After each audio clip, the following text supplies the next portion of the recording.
Hello, everybody.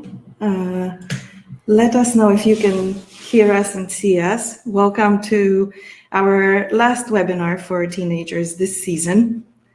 I have a guest today with us. We're going to wait until she connects. Her name is Emma. Hi, Emma. Hi. Emma is connecting with us from Thailand. What time is it right now in Thailand? It is midnight. Just turned Thursday. What day is it? It's just on Wednesday here. Wednesday, yeah. It's still Tuesday for us. So we're going to talk about scuba diving, which is Emma's hobby.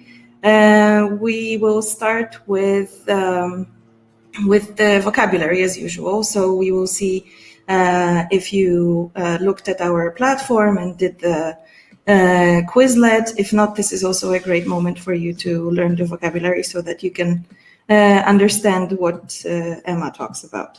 So let's start. Okay, so we have the first questions. I have a definition and a picture which is going to help you answer the questions. Please answer on the chat. After we finish the presentation of the vocabulary, feel free to ask Emma questions as usual. We welcome questions to our guests. Okay, so the first thing is Professional Association of Diving Instructors. What is the acronym for that? The picture is a bit of a hint. Okay, Natalia, very good. Let's see if that's correct. It is indeed. How do you say that, Emma? Is it Paddy? Paddy. Like the name Paddy. Mm-hmm. Okay, we have the next question or the next definition. A piece of rubber clothing covering the whole body that keeps you warm when you're underwater. What is that? Okay, we have an answer from Natalia. Let's see if you're correct. Okay, very good.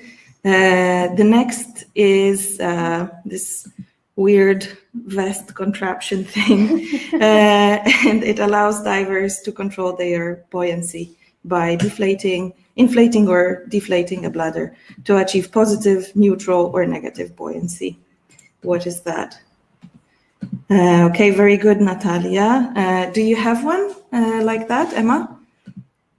I don't own my own because they're very expensive to keep up to health and safety standards, but usually when we go diving, the shop provides us for them, so we just hire them.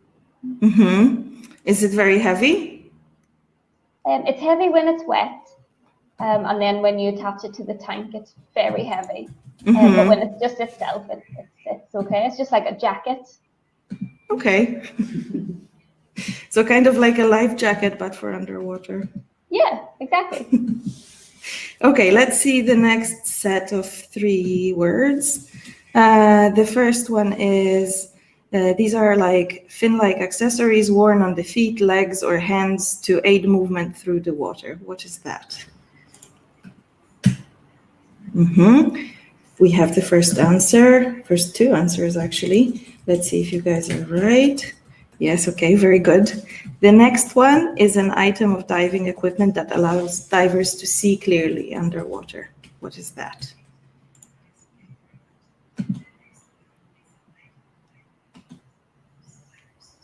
Let's see if we have an answer.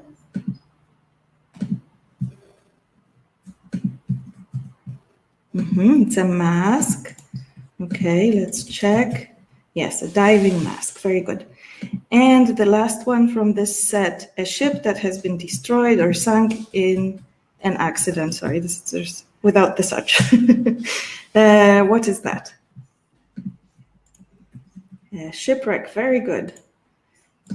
Okay, let's go to the last 3 words then. The first thing is a structure of calcite skeletons built up by coral animals in warm, shallow ocean water. What is that?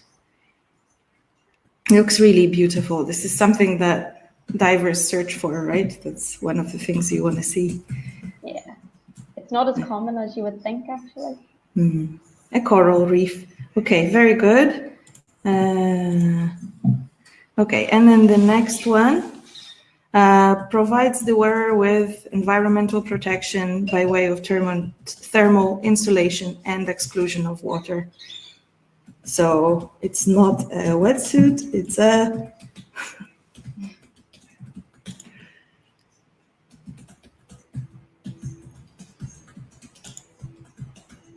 Let's see.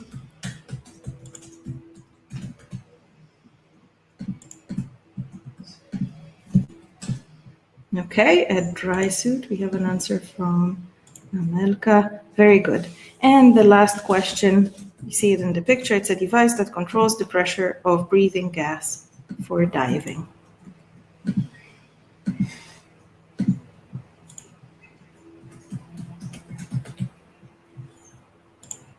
Okay, a regulator. Indeed, very good. Okay, so we're done with the official vocabulary part, and now we can actually dive into the topic. Okay, so first of all, Emma, can you tell us a little bit about yourself? What do you do? Where do you live? Where you're from? My name is Emma, and I'm originally from Ireland, and I have been teaching abroad for the past 6 years. Wow. I'm a teacher of early years, so kindergarten stage, like the little tiny babies. And I've been in the Middle East for 3 years, and I've been in Thailand for 3 years. And I'm currently coming to the end of my contract, so I will be moving to England in 2 weeks. So yeah, that's where I'm at. And I'm 29, thinking of 25. When we were preparing for the webinar, you were saying that tomorrow is a special day for you and your students. Yes. Can you tell us some more about it? Yes, we have been working from home a bit like yourselves for the past 15 weeks. So every day I would send a video to my students and send them some activities to do. And then I would do like a live chat like this with them. However, tomorrow we are allowed to go back to school, but we have a lot of precautions that we have to take. And it's been a very long time in the process of getting ready. So I've actually brought along what I have to wear tomorrow. So I will show you, and you can see how ridiculous I look and how hard it is actually to hear. So everyone has to wear a mask, all the children and all of the staff. So that, is my mask. And this. Okay. And I have to spend all day like this.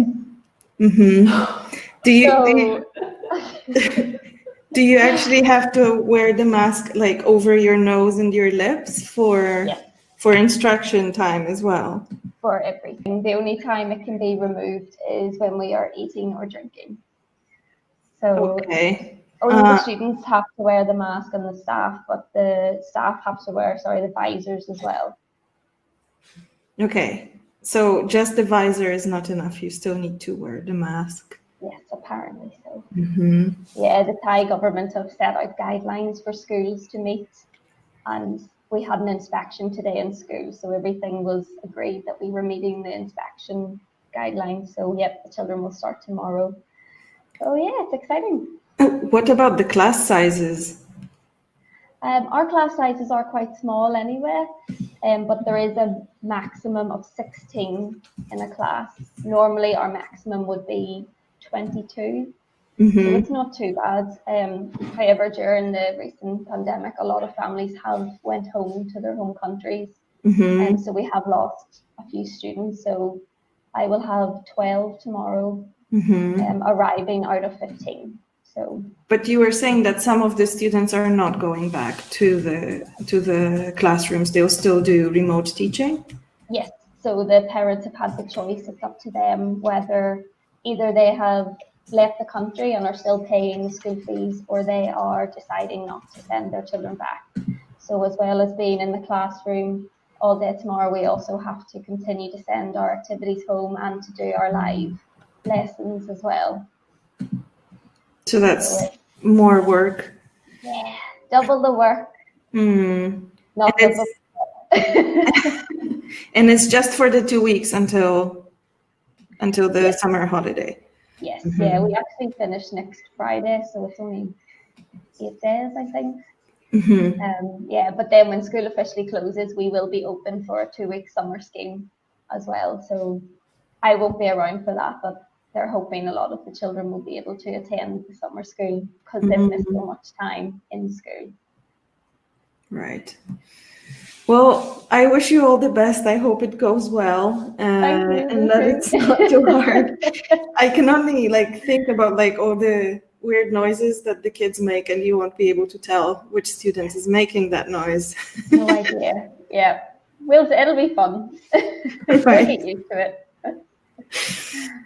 Okay, so maybe let's talk a little bit about diving. That seems like a happier topic right now.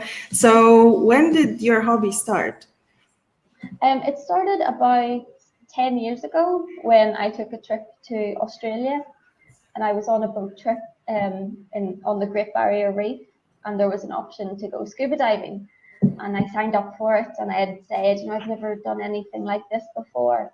And because it was a private guided tour, they were like, it's okay, we'll train you up on the boat, and we'll stay with you when you're under the water, and we'll guide you through it. And it's just an opportunity to see that coral picture that you had. So down I went, and I fell in love since then. And when I came back up, they said, okay, you can go down again if you pay an extra so many dollars. And I said, okay, I'll do it again. And it was after that then I went and continued to dive, and eventually trained then to become a certified diver. Were you scared the first time you went underwater? No, I think I was just excited.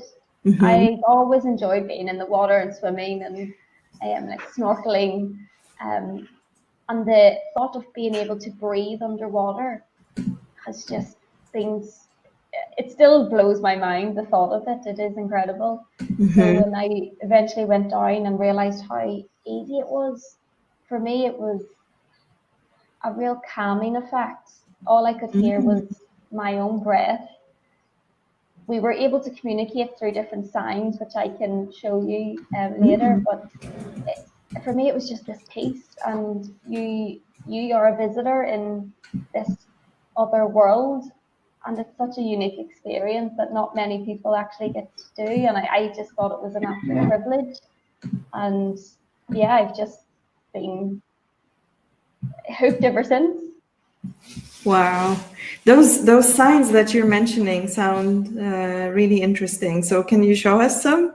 Yeah, of course. So obviously you're breathing underwater, so you've got the regulator in your mouth, which is hooked up to your BCD, so your big life jacket. So you can't obviously speak. You can make noises, which is really funny. But yeah, just if somebody's maybe seen something, they might go, and you will hear that. But yeah, so we learn basic signs as you start training. And the main one you learn is, are you okay? And naturally, you want to give a thumbs up and say, yeah, I'm great, I'm having a brilliant time. But that actually means to go up, to ascend to the surface. So that's what that means. If there's ever a problem and you want to go back up, you will get the sign, shall we go up?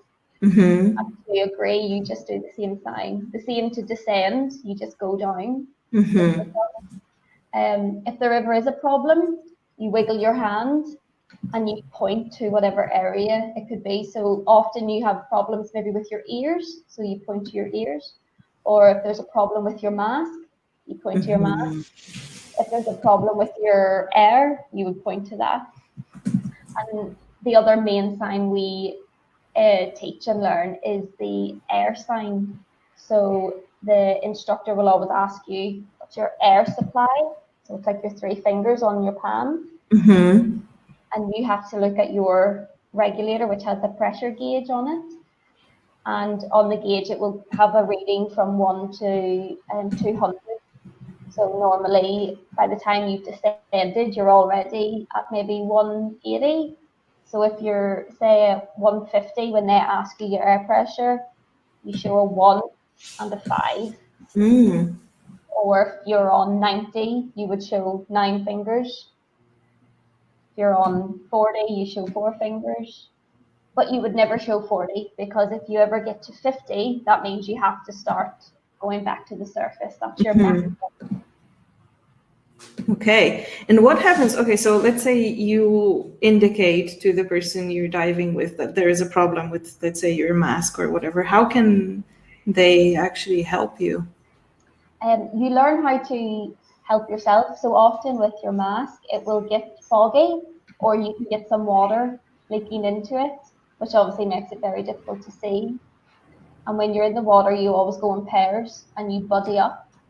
So your body, you always check on your body, you'll always be beside each other. So if you signal to your body, there's a problem with my mask, it just sort of stop and wait with you while you clear it or you fix it. Mm-hmm. So the same with if there's a problem with your ears, you have different exercises that you can do to help your ears relieve pressure, and your body will always stay with you.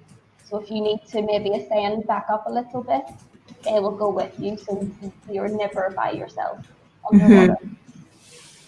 I've seen some videos when, or maybe it was in some movies where, like, if somebody's air supply is low or there's something wrong with it, then you share the regulator. Yes. So in the picture of the regulator, you have your main regulator that goes into your mouth, and hooked into the OCD is a bright yellow cable, which is an extra air mouth pocket, maybe. I'm not sure what to call it. But so if there's ever a problem with your air, or if you have a problem with your body's air, you can automatically take that out, and it's always very easily accessed. So if it is an emergency, your body could pull it out of your BCD and put it straight into their mouth. Okay. You're sharing the same oxygen tank, but you're taking turns with the different regulators. Okay, we have the first question. So which PADI certificates have you got? I have the advanced PADI open water dive. So when you first start diving, you get an open water certificate. And after 50 dives or so, you can apply then to train up again and do your advanced, which means go deeper. And I only done that because we were going on a trip, and they said to be able to see the shipwreck, you have to be able to go to a certain depth. So you have to do your advanced. So I said, okay, I'll do my advanced. Yeah, I'm an advanced open water diver. Did you have more than 50 dives before you did that certificate, or did you have to do extra to do it? I had I think I had 40, but the club that I dive with know me, and I've been going regularly for the past 3 years. So they sort of just said, it's okay, like these will count. It's just a rough guideline. It's not a set standard that you have to meet. It's just. So you don't have like a journal with like stamps. This is the dives I. Oh, you yeah, do? I do. Yeah, yes, I do. But it's not a requirement that you have to have 50 dives. It's more of a guideline. Yeah, I do have that. Just a small little notebook I carry in my dive bag, which every time you go out in a dive, you fill in some details, maybe what you've seen or the name of the island, and who you're with, and if there was any problems. And you always take account of your air supply, so you can track how well you're managing your air.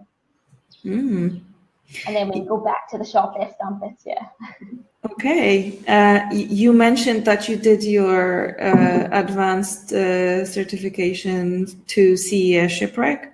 Do you think that's a good time for us to show your shipwreck video? Yes, that would be lovely, yeah. Okay, so I'm gonna start with the sound so that we can hear the breathing, and then I'm gonna mute it so that you can give us some commentary as well. No problem.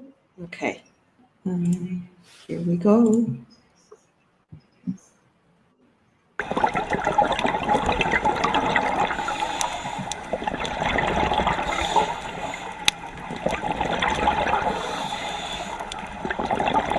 Okay, so I think it's muted now.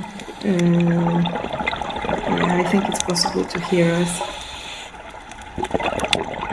I can still hear it, but Oh, then maybe it's not. What about now? No? Let's try. Let's speak loud. no problem. So as you can see, this is almost like the deck of a ship. So this is where the passengers would walk along the deck, and you can see on the left-hand side there are handles that have been holding, and on the right-hand side is the wall of the ship. Some people get claustrophobic even under the water, so you'll see there's people diving outside of the ship technically, and I am inside the ship. And further on, we go under some. There would have been. It would have been like almost rooms, and all you can see now is the steel structure that is holding up that would have held up the roof. Entry into this room. There is this big gauge, which is actually one of the like viewpoints.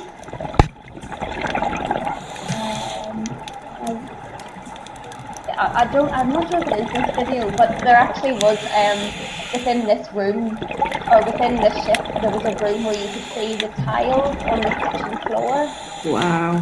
There was a toilet still, and it was obviously covered in like lots of shells and molecules, but I think it's absolutely fantastic. And that's probably one of my favorite diving spots. And that's in Koh Chang, and that is an old war vessel that was sank on purpose to create the shipwreck. And as you sail over the shipwreck on a clear day, when you look into the water, you can see it, even though it's 30 meters down. Wow. Over the sea, it's spectacular. It's very eerie. It's a bit scary, but in a really cool way, because all you can hear is that breath, that sound, and you have to keep your breathing nice and slow to contain your oxygen.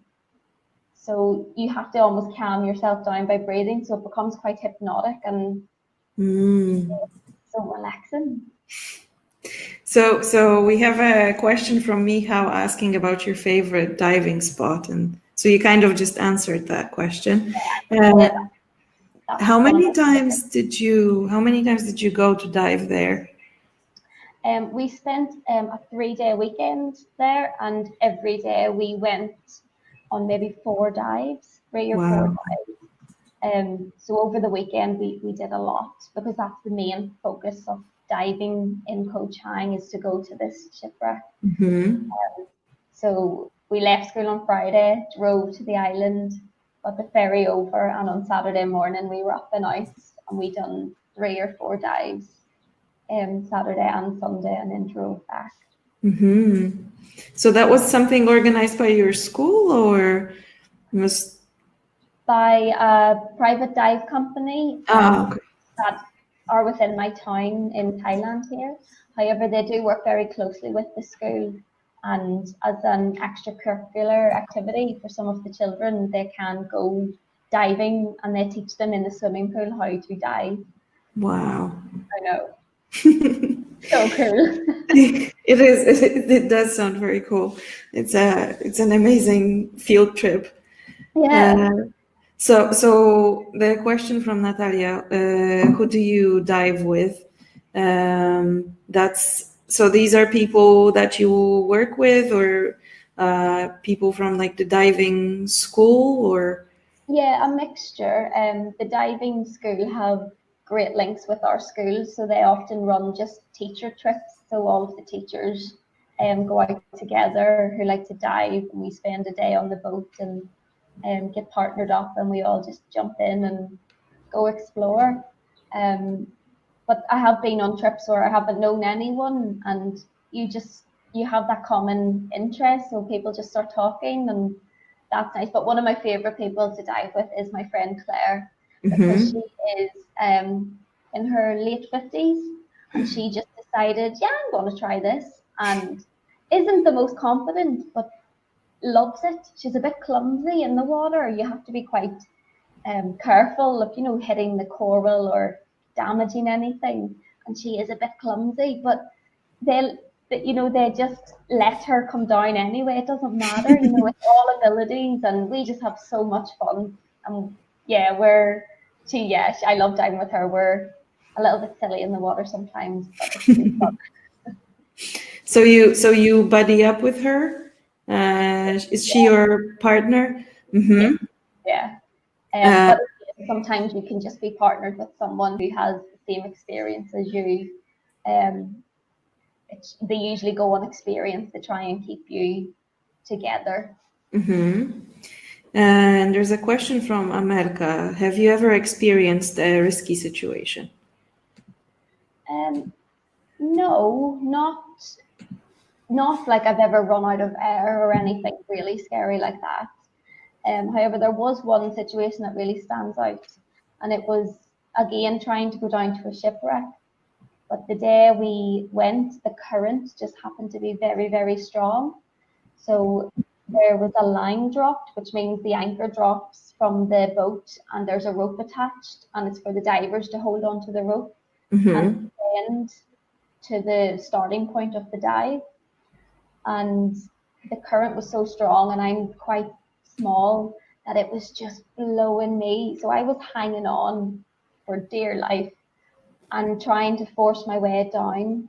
But as I was going down, I couldn't see a foot in front of me. It was so, it was just so full of particles because the current was moving so fast. And I found my breathing was getting faster and faster, so I had to keep checking my air to make sure I wasn't going to run out. And I just hadn't got the strength to fight the current.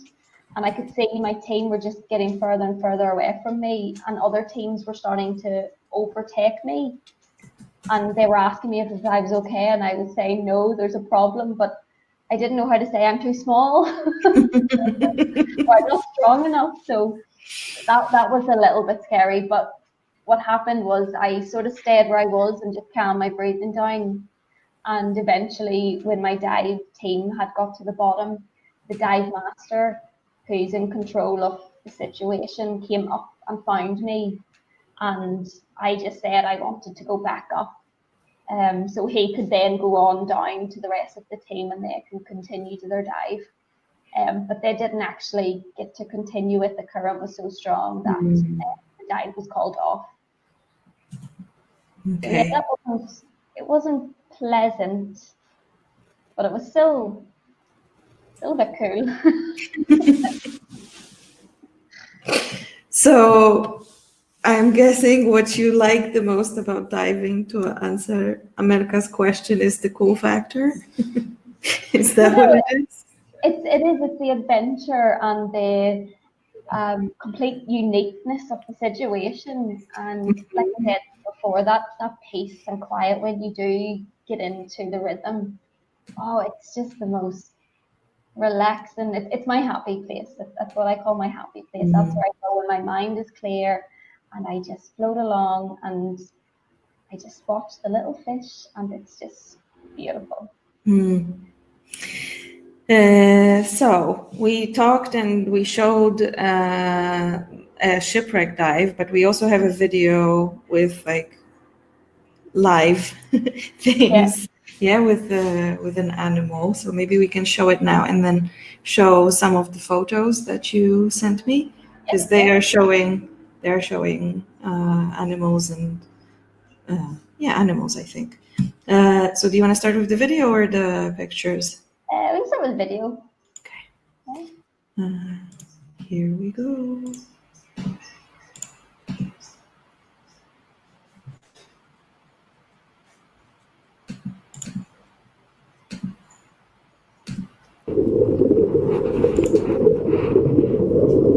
Okay, so what do we see here? So this is obviously a turtle. I had been diving for years and I had never seen a turtle. Mm-hmm. And that was the first time I've ever seen one. And I was so excited. I was with my friend Claire, and everyone was doing the sign for turtle. So most animals have different signs as well. So turtle is this. Oh, okay. So everyone was doing this, and I was looking and looking. And I was like, I can't see it. And I just kept looking and looking. And then suddenly I noticed, and maybe if you show the picture of it. Mm-hmm. Let's see, I'm not sure. That one, yeah. Yeah. Can you see the big white ball? Yeah. Anyone have any idea what that is? Or what it could be? Yeah, we can ask our participants to guess. I have a guess, but I'm not gonna say it. Let's see if you guys can guess it. Well, when everyone was signing for turtle, that's all I could see, and I was like, "That's not a turtle." Mm-hmm. So is it a jellyfish? It is a jellyfish, yeah. It's a huge jellyfish. And all the little fish, if you can see around it, are almost like they're picking little particles off and like feeding off the jellyfish. Mm-hmm. So that's what I was looking at, and I was like, I can't see this turtle. So I took a picture anyway, and I thought, oh, this looks really cool. I really like how bright it was and how white it was compared to the bleached coral. Mm-hmm. And then I noticed just next to it, the little turtle came along, and I was like, the turtle's here, I can see it. And then we watched it, and he just swam past me, and I was like, wow. And that was the first time I ever seen a turtle, so I was over the moon. I was so excited. Okay, let's see. Can you give us a commentary about the other two pictures that we have here? Is this you? Yeah, this is me. And this is just at one of our random dive sites. But there were thousands of schools of fish all around. So I'm looking at schools of fish. There are some behind me, there were some above me, there were some absolutely surrounding me, and I've never been that engulfed before. Mm-hmm. So I had to pull out my camera and get a selfie. But you can see obviously the mask and the regulator in my mouth, which is connected to the BCD, and that is kept on with straps, because if you can see just by my shoulders, it has risen up a little bit. Mm-hmm. That's because it takes on water and it stores water. And obviously it's inflated with some air as well to keep me buoyant, to keep my buoyancy, to keep me afloat. So it actually lifts up a little bit. So you have to tighten it quite tight around your chest and stomach. Mm-hmm. And there's lots of different like Velcro wraps and clips that you have to do. And you learn how to escape that if anything ever goes wrong. That's one of the first things that you learn as well. But you have to start from your neck and run your finger down to make sure you've unclipped and unstuck everything, because you're so tightly compact into it. Mm-hmm. Yeah, the thousands of different fish I just thought was incredible. And yeah, right up above, if you can see, there's the outline of the boat as well, the shadow. Mm-hmm. And I can see someone's asked how deep I am, and I think I'm about 20 meters in this photo. So not the deepest I could go, but more than you can go if you are just an open water diver. Mm-hmm. So Okay, we're talking about taking pictures and videos here. Do you have a special camera to take pictures underwater, or is this also something like the diving school you're going with provides the divers with? They don't provide us with anything, but it's very much bring your own device if you have one. What I've used here is just a GoPro, which was fantastic until I went deeper and became an advanced diver and realized that they're not actually that great when you go as deep as I was going. So I broke 2 GoPros. So after that, I decided to get more of a durable hardware camera. So it's dust proof, waterproof. It can go up to 29 meters. It's just a real robust little old school camera. However, there are big proper equipment cameras that people can get, and that's more of what you would see if people are filming underwater for like TV shows and David Attenborough style type of documentaries. They have Olympus cameras, and they come with they're actually quite small cameras, but their casing is so large, and they have spotlights on the camera base, so you're holding it and they all have spotlights with filters, because the deeper you go, color actually disappears. So the first color to go is red. So you often see divers with red filters on cameras, and that's because that brings out more of the color when you're under the water at a certain depth. But yeah, so I've just got a basic little underwater camera. There's a whole range. It's a very gadget type of hobby. Yeah, it sounds like it. Yeah. You need a lot of equipment to be able to do it. Okay, let's look at the last picture that we have here. This is a grouper fish. And grouper fish are huge. It doesn't look that big in the picture, but that is probably half the size of me. It was humongous. And it was in like a little cave. So we were exploring a little bit and we came to this little cave, and that's always where you find some really cool things. So we had a little peek, and my friend is shining her torch in. And that's when this guy came out of the shadows, and because of the lighting and her torch, it looked like a shark. We were like, uh-oh. And he came towards us, and you can't really see it in the picture, but they actually have very sharp teeth. That was the first thing we saw. And then when it turned to the side and we realized it was the grouper, we got lots of pictures of him. But it was fantastic the way he came out of the shadows, and I just love the colors behind it, and how he's so camouflaged into the scenery. They're very hard to spot, the bigger types of fish. So it's always good when you see one, like, you get very excited. That's awesome. Okay, I'm gonna stop the presentation. We have some questions here. So how deep are you in the photo? I think we answered that. You said 20 meters, right? Yeah, I think so, yeah. And have you ever tried diving in cold water? No, I've been spoiled. So, the wetsuit picture that you showed in the presentation, I have it's called like a half wetsuit. So it comes to your shoulders and comes just to your knees. And that's a thinner material. It's only maybe about 2 millimeters, and because the water here is so warm. However, I still get pretty cold in this water. So we're talking maybe 25 degrees. But when you've been under the water for nearly 1 hour, it does get a bit chilly. So when I moved back to England, I have researched different dive sites and where I can go, but their water is cold, borderline freezing. So I would need the full wetsuit and dry suit over with the hood and gloves and proper boots.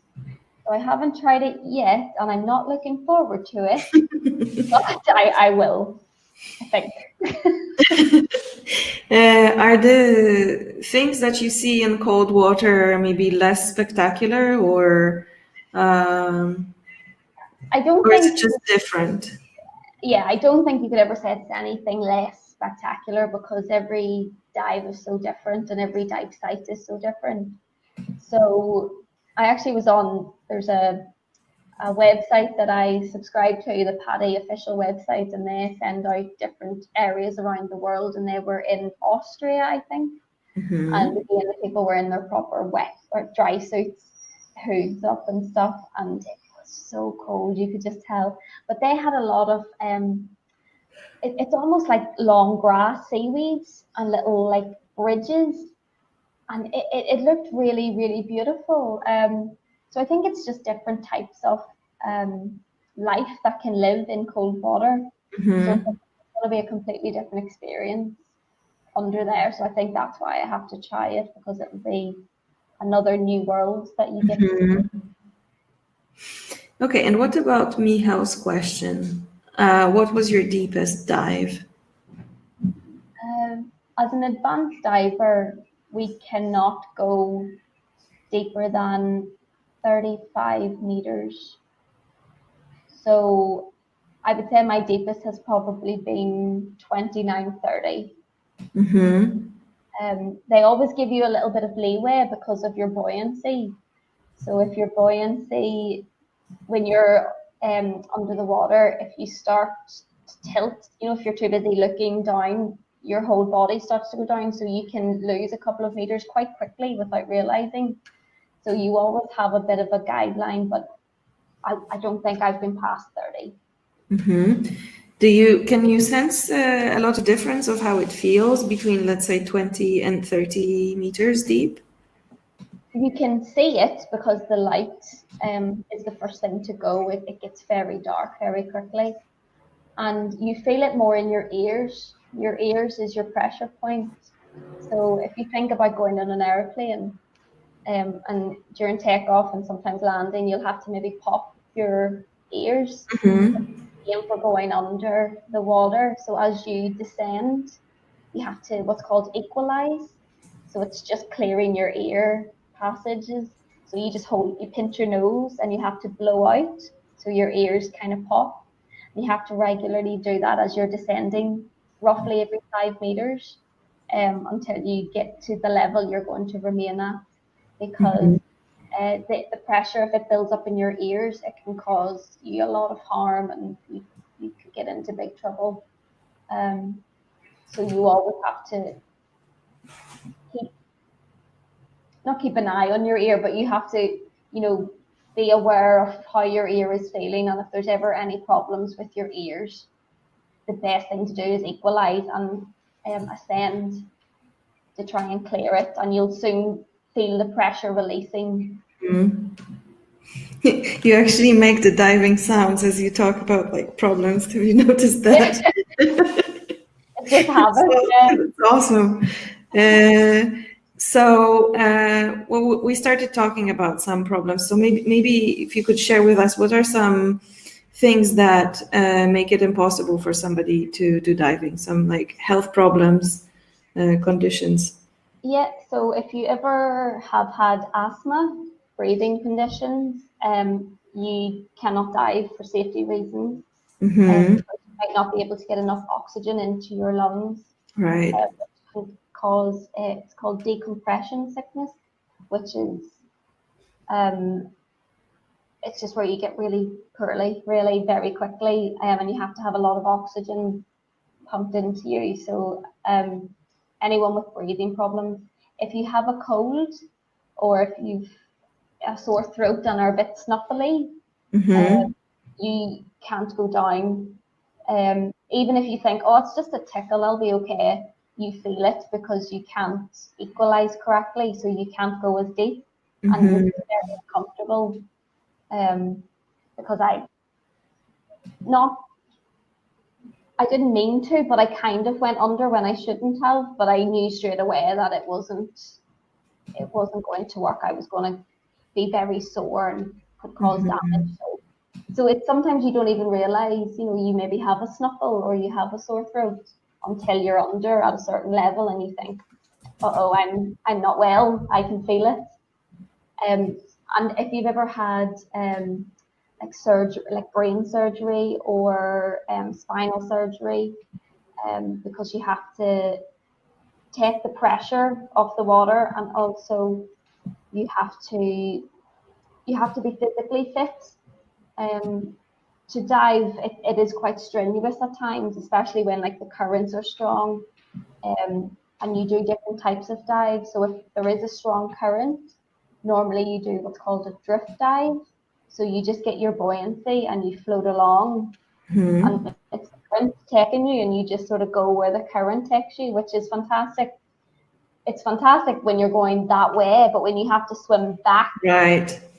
that can be quite strenuous. So your fins help you as you kick along, but sometimes you feel like you're making no distance and you're physically exhausted. So you have to be quite fit as well. So I do a lot of swimming to keep my fitness up.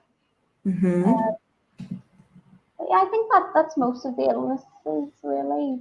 If you ever had any ear problems, you obviously cannot go under, because again the pressure would just cause your eardrums to pop really. It'd be very painful. What about the age? What is like the minimum and the maximum? Is there one? So for children, because our school have trips out to the dive centre and stuff, they start from 10 years old, and they get what's called a junior open water certificate. So they can go down with the likes of us advanced divers, but they would never go as deep. You keep them maybe 5-10 meters. But while their body is still growing and they're getting used to the equipment and learning how to control their buoyancy, they have to keep practicing. So when they turn 15, they can then sit the open water exam. And normally they fly through it because they've been diving mostly for years, longer than most of us. So they're incredible. And then after that, you can just continue to go. And I think as long as your fitness is okay, I think the oldest man I've ever dived with, I think he was well in his 60s. Might have been older, but I didn't ask. But I think as long as you're physically fit and have no ailments, I think you're good to go for as long as you can, really. Okay. So what are you've talked about like the incredible things that you can see. Can you think of some other benefits of scuba diving? I think the biggest one for me, like I said, is the privilege to see another world and another whole life cycle. And at the minute, because the oceans are in a lot of trouble and it is becoming more known and people are taking more initiative and doing a lot more, there's still so much more we need to do. So when you become PADI certified, no matter what your certification is, you become an ambassador for the ocean. For example, there was one day we were just on a nice leisurely dive and we noticed a fishing net had been cut loose but had got over a huge mound of coral. So we started just unpicking it, and there was crabs caught in it and lots of fish, and it was really, really sad to see. So we spent our dive unhooking this, and we eventually brought it back up to the boat, and when we measured it, it was 5 meters long. It was huge, and that was just left for the fish to get stuck in and to die a very slow and painful death, and it was so bad. And it's the same with, we do cleanup dives quite regularly, so we go out into the local areas and pick up, different plastic and bottles and things that are just lying on the ocean bed. So I like doing that. I like being able to help. At least do a little bit, and I just think if everyone done a little bit like that, you know, it would soon help and it would soon make a difference. And you find some really cool things as well. One of the most recent one of the last dives I took part in, we found an old like jug, and I don't know if it's fallen off a ship or what, but it was so old and rustic, and we brought it up, and it was so cool. It was like a trophy. It was but that's one thing when you are underwater and you do see any plastic bottles or glass bottles or anything that can be a little container, a little home for the fish, you have to almost check to make sure you're not taking away a fish's home or environment. So as much as there is a lot of rubbish in the ocean, the fish have adapted and they are now using it, you know, in their life, and they are, you know, maybe laying their eggs there, or you know, hiding in there from a bigger predator. So they're making it serve a purpose, but it's when the loose little bits of plastic and the badness can get caught in the fish and the other animals and hurt them, that's when it's not good. So it's being able to keep your eye out and find what you can pick up, what needs to be removed and what can stay. So I think that's what I like the most about the being able to help and just being under in that other world. It's just peaceful. I find it so peaceful. That sounds amazing, actually. So if, let's say, I've never dived, what is your recommendation? What should I do? Where to start? Look in your local area for any PADI dive companies or dive schools. And without being certified or without even having to go and get certified, you could go out and experience it. And if you feel uncertain, if you don't think, oh, I don't want to go out into the sea, they do a lot of training sessions in swimming pools to get you used to the equipment and to give you an idea if maybe, yeah, this could be for me, or no, I tried it, it's not for me. So yeah, go look for a PADI official shop, and they will more than happily welcome you into the diving family and take you under and welcome you into that lovely underwater world, and you won't ever want to come up again. Okay, thank you for that. We have one more question here, and it's from Amelka. What do you like about living in Thailand? Maybe apart from the cool diving spots. I like the lovely people. They're so kind and they're so generous. They're lovely food. I love the food. And probably the nice beaches and the lovely weather. It's gorgeous. Like it is beautiful. There's some beautiful spots. Yeah, there's going to be a big change between Thailand and then the English weather. Yeah. I can't say I'm very excited about that, but there's nice weather in a minute, so hopefully it will continue. Okay, I think we can start wrapping up. Thank you so much for answering all the questions. Thank you, all the attendees, for your interesting questions, and I hope you are convinced now that diving is the thing to do this summer. In Poland, we're actually starting to be allowed to travel abroad, so there even might be an option to do that this summer. So thank you again, and I hope you do get some rest before your important day tomorrow. Yeah, I will, don't worry. Thank you so much for having me. Thank you for all of your questions. Okay, so you guys have a good evening, Emma have a good night, and I think that's it. Bye-bye. Bye.